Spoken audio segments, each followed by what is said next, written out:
At ito na nga ang ayaw ng karamihan, ang biglang bumuhos ang ulan habang nasa gitna ng daan. Galing ako ng Makati at dito ako napadaan sa tulay ng Nagtahan. At ang direksyon nito ay patungo ng Espanya Boulevard na kung saan palaging binabaha kapag malakas ang ulan. Buti na lang tsaka na bumuhos ang malakas na ulan nang dumating na tayo rito sa may Quezon Avenue. Ito talaga ang number 1 na kalaban ng mga nakikipagsapalaran sa gitna ng daan. Ang malakas na ulan at kapag binalas-malas pa, mapapadaan ka sa pinabahang kalsada. Buti na lang talaga sa mga oras na ito ay hindi gaano karami ang volume ng mga sasakyan na nakakasabay natin. Kaya kahit malakas ang ulan, tuloy-tuloy pa rin ang ating biyahe. Buti na lang sa mga sandaling ito ay may nakuha na tayong 2 booking na parehong galing Makati na ibababa naman natin sa may North Caloocan. Laban lang talaga at walang sukuan dahil mayroon tayong responsibilidad na kailangan natin gampanan. Bawal lang umayaw at mas lalong bawal ang sumuko. Kung kaya para sa mga taong patas na lumalaban, hindi uso sa kanila ang malakas na ulan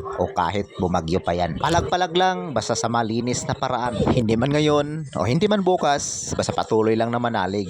Tsak, napapabor din sa'yo ang panahon. Alright, at lagi natin tatandaan na life is beautiful kaya mabuhay tayo hanggat gusto natin.